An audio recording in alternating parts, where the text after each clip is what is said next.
सब नहीं जान सकते आप किस लीला विग्रह को। तो मेरे कहने का अभिप्राय कि विभीषण अधिकारी हैं, भक्त हैं, संत हैं, और उन्होंने वरदान मांग रखा है, तई मांगो भगवंत पद कमल अमल अनुराग, अपनी तपस्या के बदले में। और ब्रह्मदेव ने उनको समझाया है कि श्रीमन नारायण स्वयं राम रूप में अवतार लेकर के तुम्हारे यहाँ आएंगे, तभी से वो प्रतीक्षा कर रहे हैं। इसलिए हनुमान जी को देखते पूछा था कि तुम राम दीन अनुरागी, आयो कर मोहि बड़भागी। अब वो रावण को समझा रहे हैं कि राम ब्रह्म अनामय अज भगवंता, ये व्यापक अजित अनादि अनंता, ये सर्वव्यापी है, अजय है, अनादि है, अनंत है। ऐसे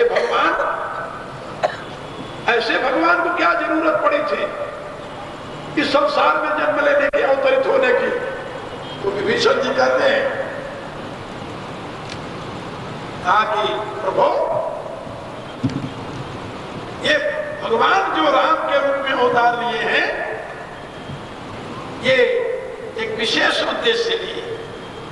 ब्रह्म अनामे अज भगवंता, व्यापक अजित अनादि अनंता, को द्विज देव धेनु हितकारी, कृपा सिंधु मानुष तनुधारी।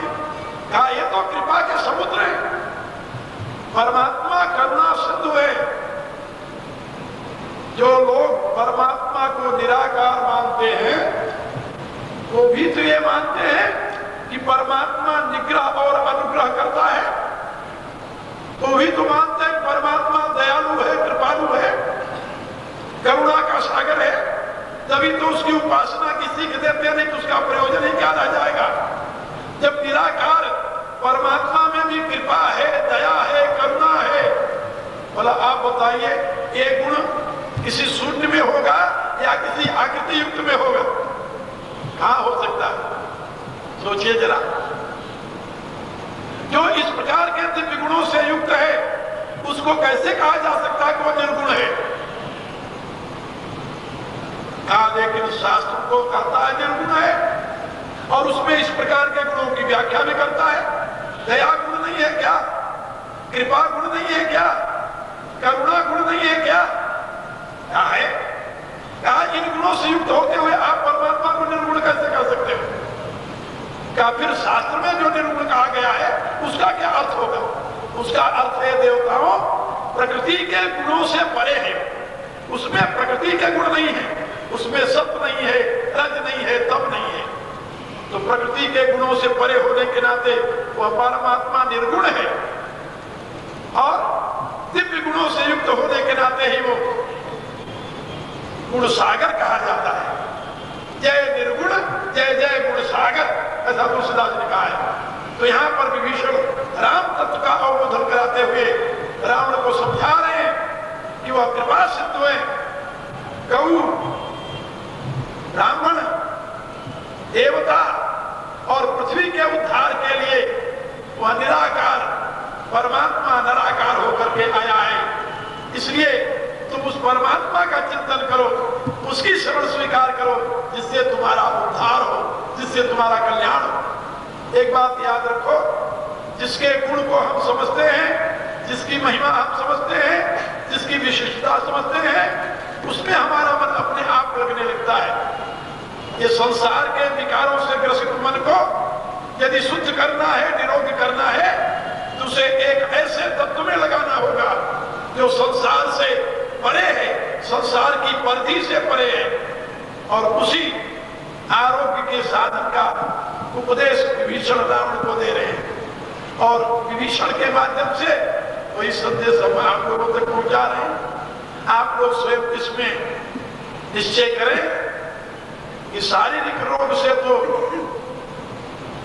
उतना संताप, उतनी पीड़ा, उतना दुख नहीं मिलता मनुष्य को जितना मानसिक और बौद्धिक रोग से मिलता है। और मानसिक और बौद्धिक रोग की व्याख्या मैंने पहले बता दी आप लोगों को। इसलिए उन महान रोगों से मुक्त होने के लिए स्वयं को उस परमेश्वर में अनुरक्त करने का प्रयत्न कीजिए। आगे भी विभीषण क्या समझाते हैं, उन्होंने मेरे से कहा समय ज्यादा हो गया, कल बता देना, इसलिए हम यही अपनी वाणी को विराम देते हैं। अभी कितने दिन रह गए? 3 दिन। हम जब आए थे शुरू किए थे तो 9 दिन थे, और अब रोज एक दिन घटते घटते 3 दिन और रह गए। अब आप लोग यदि समय से आवे सवेरे और शाम, तो गीता और रामायण की यह पवित्र सीख अपने जीवन में धारण करने के लिए आपको मिल जाएगी। और बाद में काम करने, पैसे कमाने के लिए तो सारे दिन है, अब तो 3 दिन बाद चले जाएंगे। इसलिए आप लोग प्रार्थना करें। कल मेरे से कहा था कि आप पुरानी प्रार्थना बोले, तो आप लोग को रुचि हो तो मैं थोड़ी देर पुरानी प्रार्थना सुना दूं आपको। थोड़ी देर और बैठिएगा तो सुंदर रहेगा। यदि प्रेम प्रभु से जाता, अभिमान को तजता तरे, दे छोड़ सब अरमान नित, हरि नाम जप दिन रात रे, संसार के वैभव सभी, तू जान जलती आगरे, दे त्याग रे सुख सुपन का, बीती निशायब जागरे, नाते सभी तन से किए, माँ बाप पुत्र कलत्रये, साथी सहोदर अपन को, भूला फिरे लखियत्रये, है व्यर्थ ही ममता किया, ना अंत को संग लागरे, तू देख आंखें खोल के, बीती निशायब जागरे, प्यारे तुम्हारे प्रेम के, जो पात्र हैं संसार में, वे जाएंगे सब एक दिन, सज के तुम्हें मझधार में, साथी न होगा तन तेरा, जिससे अधिक अनुराग रे, तुम भाग तनपुर छोड़ के, बीती निशायब जागरे, तू तन नहीं तू मन नहीं,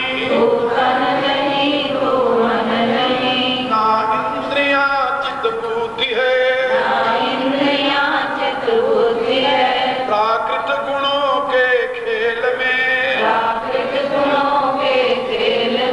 भूला हुआ निज शुद्धि है, करता नहीं तू कर्म का, अभिमान तन का त्याग रे, पहचान अपने आप को, बीती निशायब जागरे, सर्वे भवन्तु सुखिनः, सर्वे सन्तु निरामयाः, सर्वे भद्राणि पश्यन्तु, मा कश्चित् दुःखभाग् भवेत्। ॐ पूर्णमदः पूर्णमिदं पूर्णात् पूर्णमुदच्यते पूर्णमुदच्यते पूर्णस्य पूर्णमादाय पूर्णमेवावशिष्यते। ओम शांति शांति शांति। आप लोग कल ठीक समय से आवे जिससे अधिक से अधिक मेरी बातें सुन सकें। अपनी उपस्थित है उसका सदुपयोग करें। हरे ओम। उपस्थित बंधुओं, अभी आप सभी जो विचार सुन रहे हैं, इसी के साथ आप सभी ने आचार्य जी के वचन से अपनी उपस्थिति भी सार्थक की है और साथ साथ उनके चरणों में अभिनंदन।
आप सभी के लिए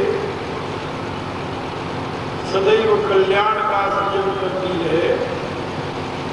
यह मेरी आंतरिक शुभकामना।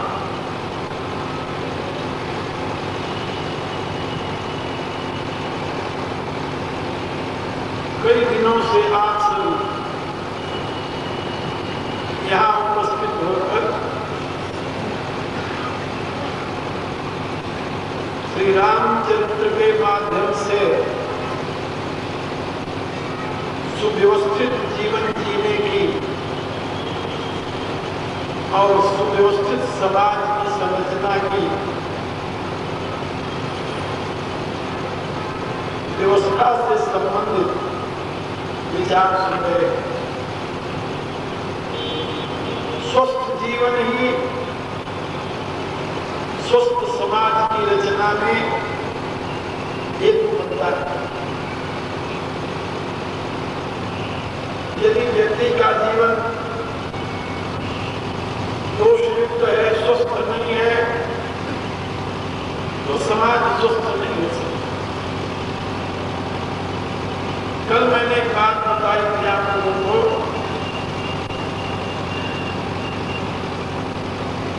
ये जो समाज में अनेक प्रकार के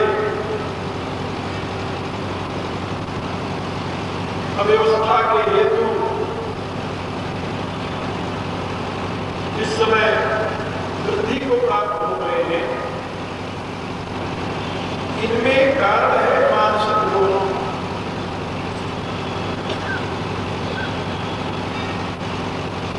ये जो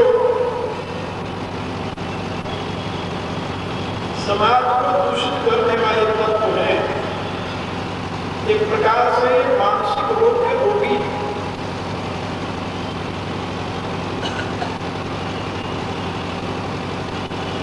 शास्त्रकारों ने इनको इसी दृष्टि से देखा और परमात्मा के विराट स्वरूप में ये रोग रूप से ही अवस्थित है। इसलिए जैसे रोगी का निदान करना चाहिए, इलाज करना चाहिए, उससे घृणा, उसकी उपेक्षा, उसका तिरस्कार नहीं करना चाहिए। इसी प्रकार से जो लोग इस समाज में दूषित आचरण से ग्रस्त हैं, ये यथार्थ उनका मानसिक इलाज होना चाहिए और मानसिक चिकित्सा से ही वे पुनः स्वस्थ हो सकते हैं। और मानसिक चिकित्सा से बौद्धिक चिकित्सा होनी चाहिए, क्योंकि बौद्धिक रोग ही मानसिक रोग के रूप में प्रकट होता है। और इसकी चिकित्सा का एकमात्र उपाय अध्यात्मवाद है। अन्य जितने बात हैं वो मनुष्य के दोषों के निराकरण में सक्षम नहीं है।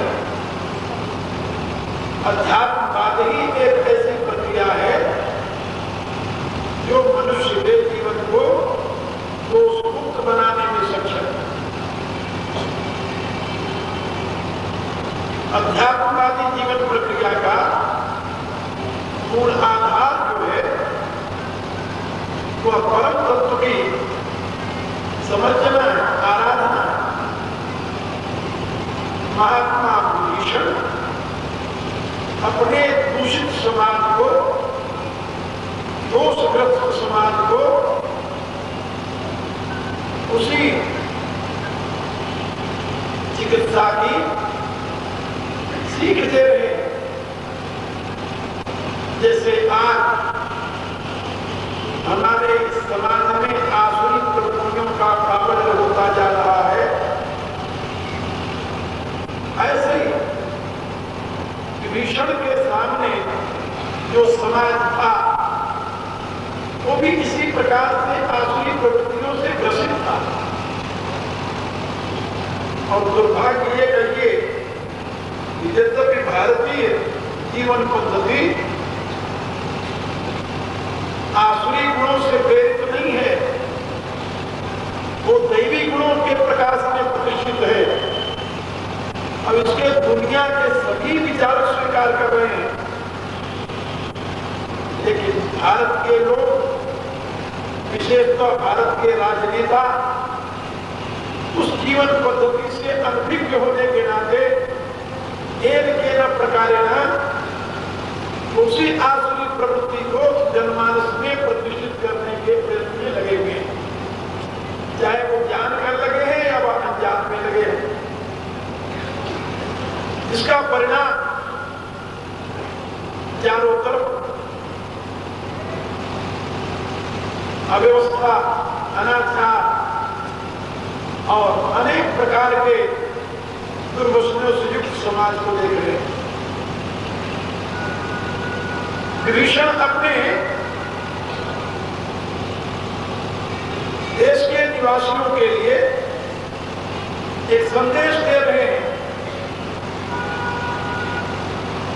जीवन के इस महाभयंकर रोग को, जिसको काम, क्रोध, लोभ, मोह, मद, मत्सर आदि के नाम से जाना जाता है, कैसे दूर किया जा सकता है, इसका उपदेश देते हुए वो बताते हैं कि जब तक व्यक्ति अपने जीवन के कारण रूप सोर्स ऑफ लाइफ है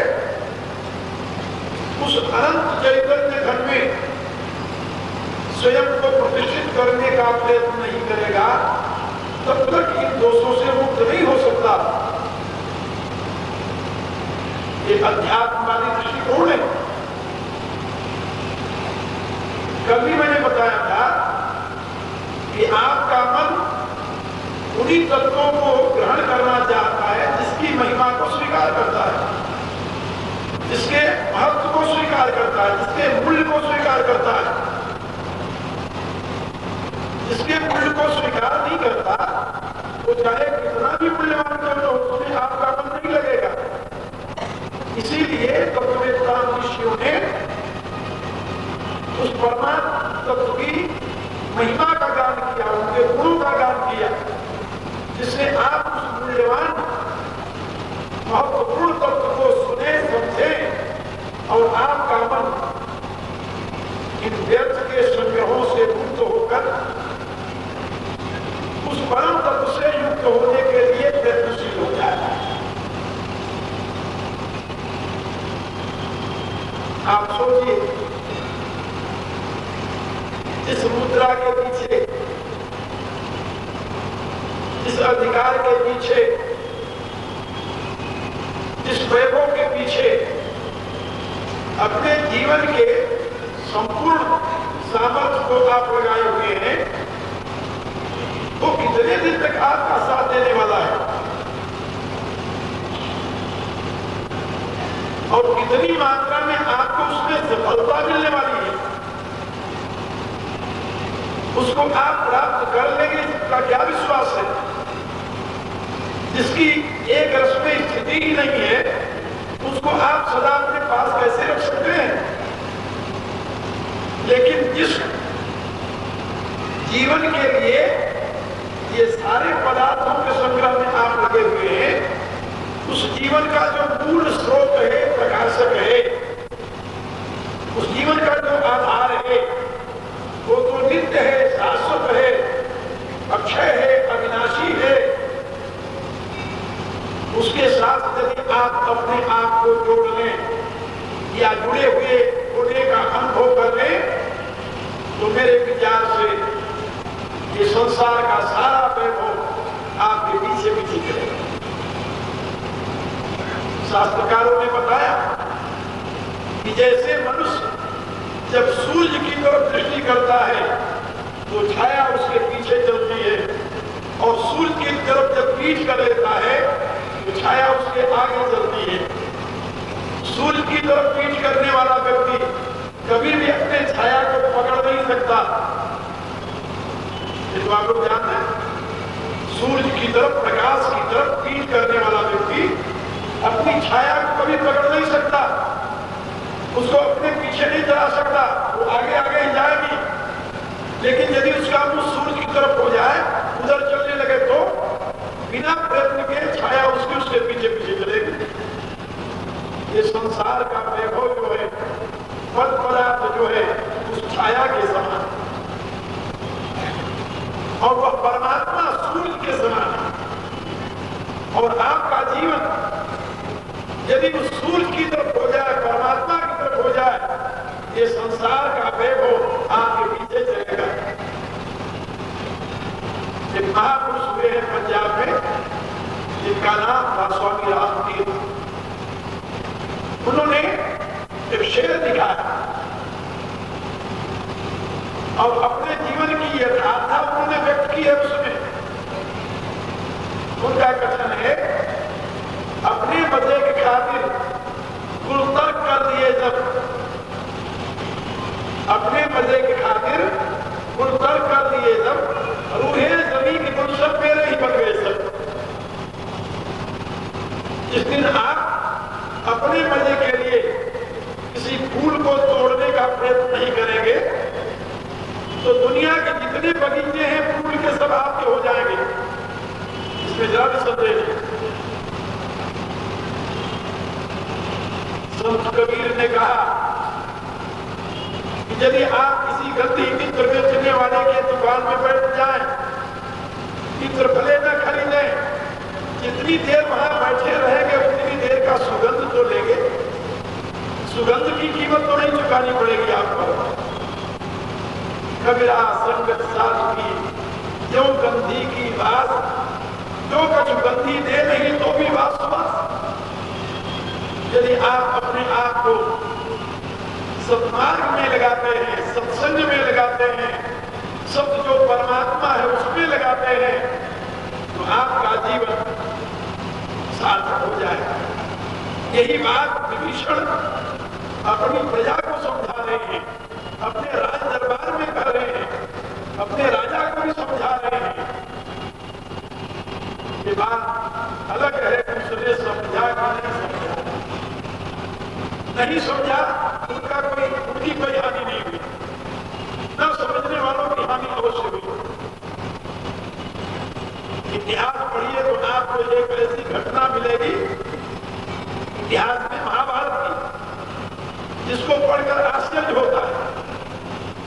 भगवान व्यासदेव, इन्होंने अपने योग बल से वेद के वे मंत्र जो प्रचलित नहीं थे, जो केवल स्पेस में, जिसके लिए आज के वैज्ञानिक कर रहे हैं कि हजारों वर्ष पूर्व की बातें स्पेस में हैं, उनको कैच करने के लिए, पकड़ने के लिए वो विधि का अनुसंधान कर रहे हैं।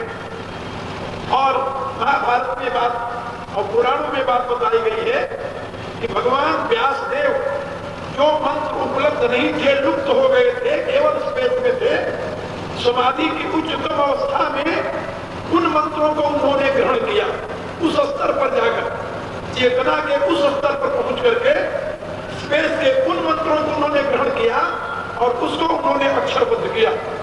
कि उससे पहले लिखने की प्रक्रिया इतनी प्रचलित नहीं थी।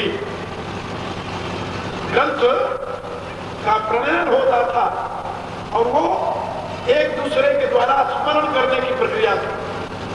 तो व्यासदेव ने उन मंत्रों को संकलित करके वेद के स्वरूप में अभिव्यक्त किया, ग्रंथ के रूप में। कितने महान योगी थे और उन्हीं की एक प्रकार से संतानें थी। कौन? धृतराष्ट्र और पांडव,